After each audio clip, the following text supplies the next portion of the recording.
Louvado e engrandecido seja o nome do Senhor nosso Deus. Sejam todos bem-vindos a mais uma transmissão da palavra viva do Deus vivo. Vamos dar continuidade ao nosso estudo no Evangelho de Marcos. Nós adentramos ao capítulo 6 do Evangelho de Marcos e agora nós estamos nos versículos 45 até o 52, este versículo que trata logo após a multiplicação dos pães. O Senhor Jesus ele sobe ao monte para orar e depois ele vai ao encontro dos discípulos que estavam passando por uma tempestade no meio do mar da Galileia. Observe bem o que aconteceu. Quando Jesus despediu a multidão, ele subiu ao monte para orar depois de um dia inteiro de serviço. E ele passa ali aproximadamente 10 horas de oração. 10 horas, porque o texto diz que no entardecer ele despediu a multidão e depois subiu ao monte para orar. E ele foi ter com os discípulos andando por sobre as águas na quarta vigília da noite. Então, entre o entardecer e a quarta vigília, dá aproximadamente 10 horas, talvez mais, talvez menos, mas aproximadamente aí 10 horas de oração. Veja bem, Jesus passou todo esse período orando ao Pai, em comunhão com o Pai eterno. Jesus é um exemplo para nós na oração. O Senhor Jesus Cristo, ele se coloca como um modelo para as nossas vidas. Mas nós podemos ver aqui algumas razões pelas quais o Senhor Jesus Cristo orou todo esse período de oração.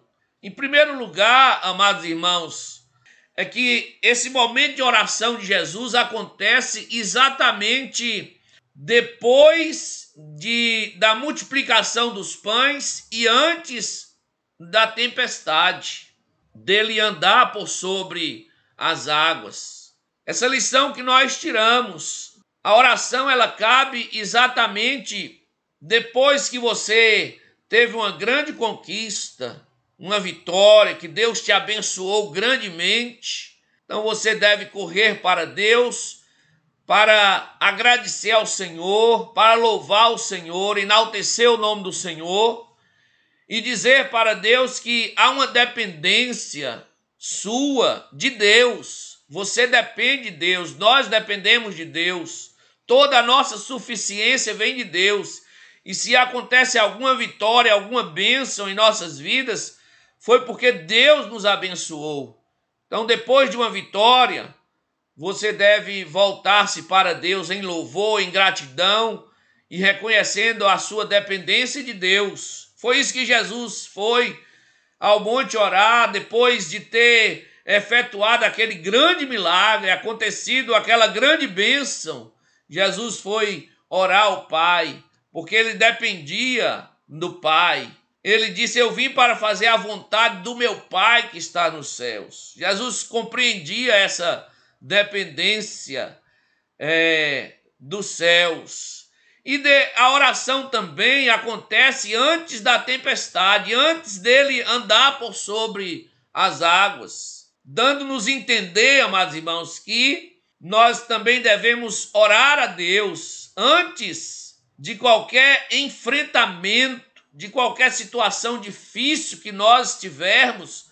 Nós devemos orar ao Senhor, clamar ao Senhor, buscar de Deus a graça, a autoridade, a fé, o poder, a condição, para podermos atravessar esse momento difícil, para podermos passar por essa tempestade, por esse enfrentamento. Então, antes de você enfrentar qualquer situação difícil, a Bíblia nos mostra devemos orar. E depois que você enfrentou o momento difícil, a Bíblia também nos mostra que nós devemos buscar ao nosso Deus. Então observa, amados irmãos, que o Senhor ele nos mostra aqui que nós precisamos sempre estar voltando para o Pai eterno, sempre, pois somos dele e devemos adorá-lo, devemos buscá-lo, devemos nos achegar a Ele, pois nós não somos independentes do Senhor. Em qualquer situação, busque a Deus, esteja com o Senhor, volte-se para Deus. A nossa comunhão com Deus independe de qualquer circunstância. O nosso relacionamento com Deus independe de qualquer situação. Voltemos, pois, para o nosso Deus. A oração também, ela servia para colocar Jesus na direção certa, na direção correta, para manter Jesus no foco da sua missão, porque havia um inimigo, um ataque do inimigo sempre. O inimigo sempre estava ali procurando alguma situação para atacar o Senhor Jesus Cristo.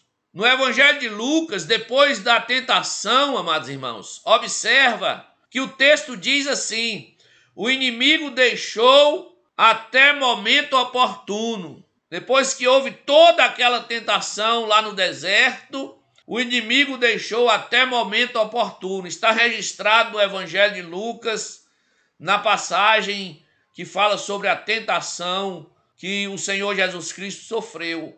Isso significa, então, amados irmãos, que o inimigo ele haveria de vir em outros momentos.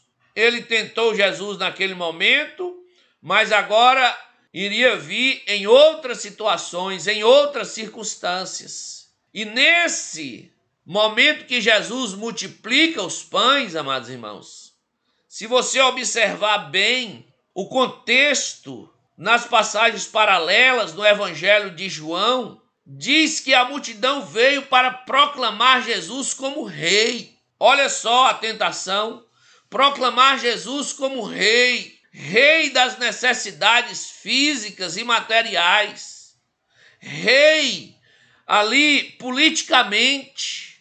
Então foi uma tentação naquele momento.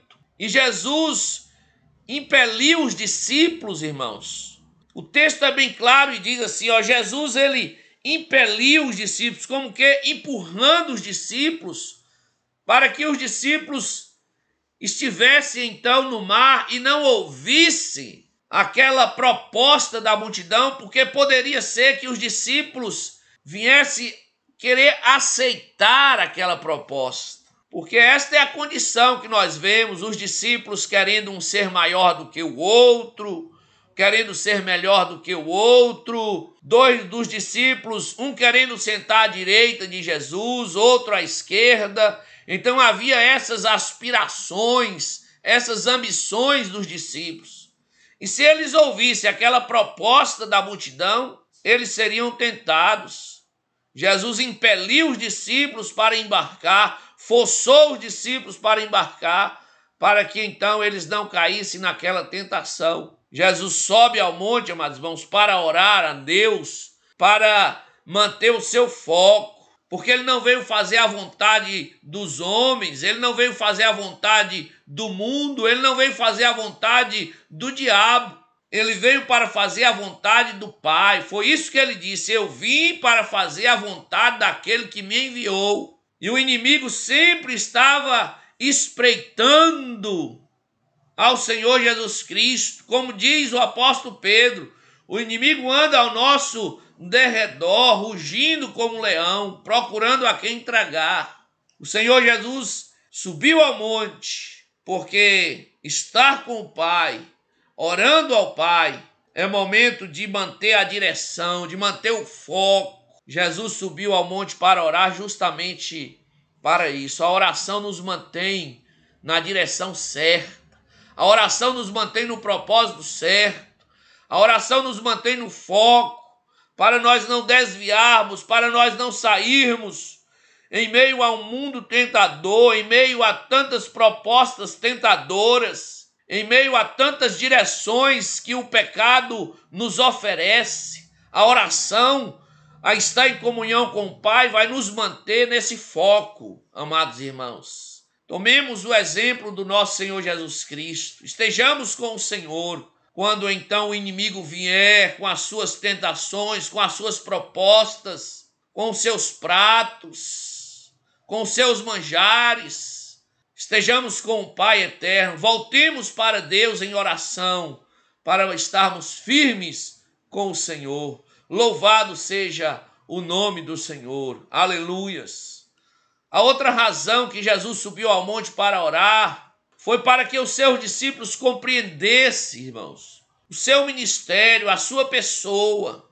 Observe que o texto diz, no versículo 52, a palavra do Senhor diz assim: porque não haviam compreendido o milagre dos pães, antes seu coração estava endurecido. Os discípulos não compreendiam a pessoa do Senhor Jesus. Jesus fez aquele milagre extraordinário, mas eles não compreenderam, eles não entenderam. Foi preciso que houvesse uma segunda multiplicação dos pães, irmãos. Foi preciso que houvesse uma segunda multiplicação dos pães, para que os discípulos entendessem a pessoa do Senhor Jesus. E no capítulo 8 de Marcos, você vai ver esta segunda multiplicação dos pães.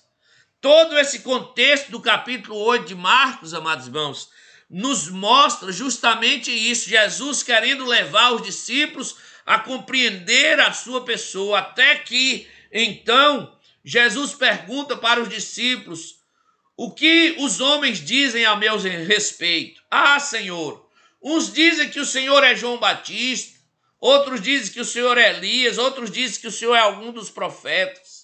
Jesus volta para os discípulos e diz assim: e vós, o que é que vocês pensam a meu respeito? Qual é a definição que vocês têm da minha vida? Pedro então diz: tu és o Cristo, o Filho do Deus vivo. Mas essa definição veio da parte do Pai. No Evangelho de Mateus, nesse texto, Jesus vai dizer assim: bem-aventurado és tu, Simão Bar-Jonas, porque não foi carne e sangue que tu revelara, mas meu Pai que está nos céus. Deus então havia trazido essa revelação a Pedro e aos outros discípulos, para que eles pudessem entender a pessoa do Senhor Jesus Cristo. Jesus subiu ao monte para orar, amados irmãos, para que os discípulos compreendessem a pessoa do Senhor. Quem é de fato o Senhor Jesus? O que significa o Senhor Jesus? Qual a importância do Senhor Jesus? Que nós possamos, amados irmãos, orar a Deus, para que cada dia da nossa vida nós possamos compreender a pessoa do nosso Senhor Jesus, porque Ele é tudo para nós. Possamos entender a sua vida, o seu ministério, o significado dele, porque o que Deus tem para nós, o que Deus aponta para nós é Jesus, é o Senhor Jesus. Ele sim, lá no Monte da Transfiguração, depois daquela transfiguração maravilhosa, magnífica, que Jesus então teve, o Pai fala com os discípulos: este é o meu Filho amado, a ele ouvi, a ele ouvi.